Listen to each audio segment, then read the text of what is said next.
What did famous philosopher Arthur Schopenhauer really think about women, and what can we learn from it? That's what we're going to talk about in this video. Arthur Schopenhauer was born in 1788 and died in 1860. He was a German philosopher who had many interesting ideas about life, society, and human nature. He was also a bit of an asshole. Just kidding, maybe. I don't know. But what he said about women is pretty harsh. It's made some people angry, and it's made some people say, well, duh, yes, of course. So what did he say, and what do we make of it today? Let's jump into it. He says, if women were men, they would not endure a quarter of the nonsense which they themselves invent. What does that mean? In German, he says, was das Weibs dem menschlichen Geschlechtsenge, so ist es nicht von der Natur männlich Tugenden zu rummen, sondern die Kunst, Unsinn auszudenken. It's hard to translate properly, but basically he means that women are way better at coming up with stupid stuff than men are. And if women were men, they wouldn't put up with other women being so stupid. So where did he get this idea from? Well, he grew up in a time when there were different rules for men and women. Men were encouraged to be logical and rational, and women were more expected to be emotional and caring.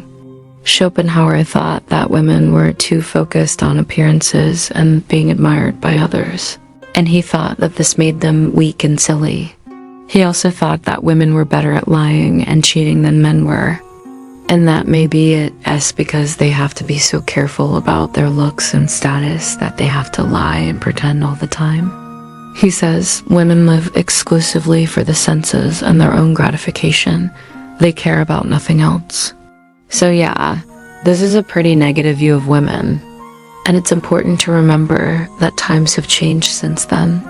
Today we value things like equality and balance between logic and emotions, and we try to avoid judging people based on stereotypes. Now, I'm not saying that we should agree with everything Schopenhauer said. I'm just saying that we should understand his point of view and try to see the world from his perspective. Why did he say these things? What was he trying to tell us? One way to understand his ideas is to remember that he was a pessimist. He thought that life was full of suffering and that our desires and our attempts to be happy were just making things worse. He thought that getting rid of our bad desires would make us happier. He says, desires are the source of all suffering. The origin of all evil is in our will to live. So he was saying that if we didn't have desires, we wouldn't suffer. And he thought that women were too focused on their desires and their need to be admired. He was saying that this is a kind of foolishness, but why was he so harsh? Well, he was known for being honest and direct, even if it made people uncomfortable. He didn't care about being polite or keeping people happy. He wanted to tell the truth, even if it was ugly. Some people think that this is a good thing. They say that he was telling the truth that others were afraid to say. Others believe that he was just being mean and unfair. That maybe there's something in between. Maybe there's a lesson to be learned here. We live in a world where everyone wants to feel good about themselves and no one wants to hear bad things. But sometimes we need someone to be honest with us, even if it's not what we want to hear. It can be hard to face the truth, but it can also be a good thing. When someone tells us the truth, we have the chance to improve ourselves. If we always pretend that everything is fine, we can miss out on opportunities to grow and become better. So maybe Schopenhauer was right. Maybe we need to be willing to listen to the truth, even if it hurts. Another reason he was so harsh is that he was a genius. He had big ideas about the world, and he wasn't afraid to share them. He knew that some people wouldn't like what he had to say, but he didn't care. He was more interested in being smart and finding the truth than in being popular. He was willing to be misunderstood in order to tell the truth. But let's think about it this way. What if we told the truth about Schopenhauer? Would that be okay? What if we said he was selfish, grumpy, and misogynistic? Well, those are all true, but that doesn't make him a bad philosopher. Being a good philosopher has nothing to do with being nice or respectful. It's about asking questions and looking for answers. And Schopenhauer asks us some really important questions about life and the world around us. He was a great thinker, and his ideas have helped shape the way we think about things today. But let's be honest, he was also a jerk.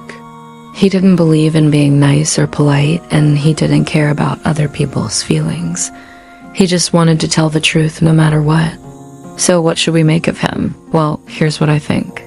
He was a genius, but he was also a jerk.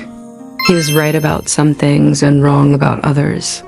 He was smart and curious, but he was also stubborn and close-minded. He was honest and direct, but he was also harsh and disrespectful. In short, he was a human being. He was a real person with both good and bad qualities.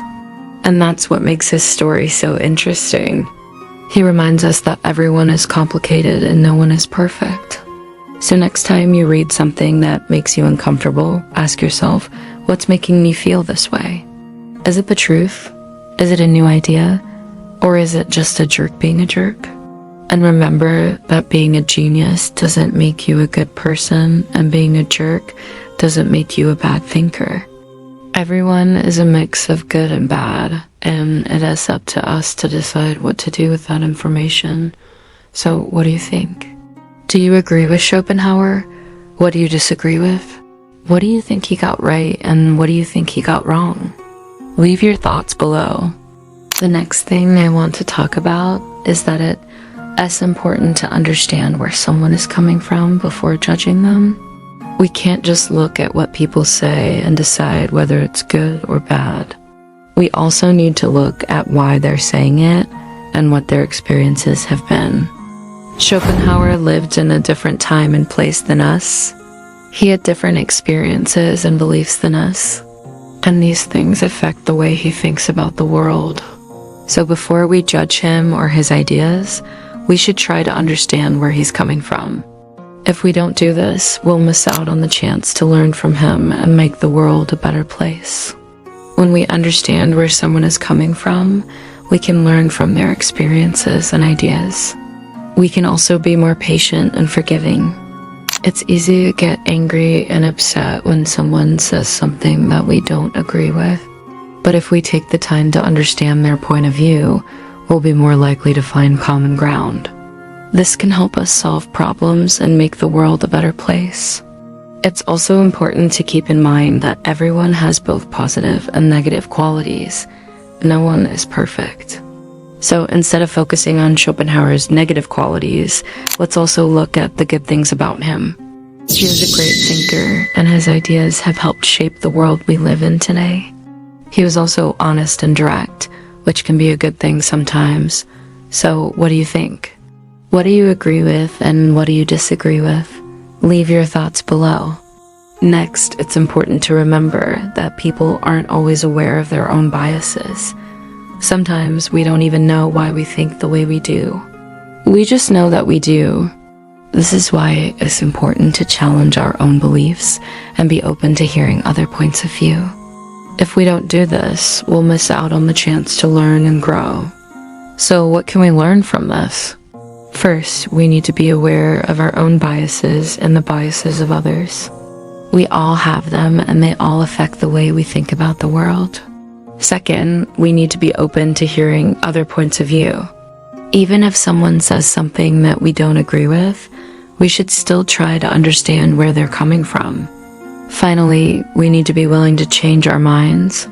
If we learn something new, we should be willing to change the way we think about the world. So, what do you think? What are some ways that we can be more aware of our own biases? How can we be more open to hearing other points of view? Leave your thoughts below. That's all for now. Thanks for watching.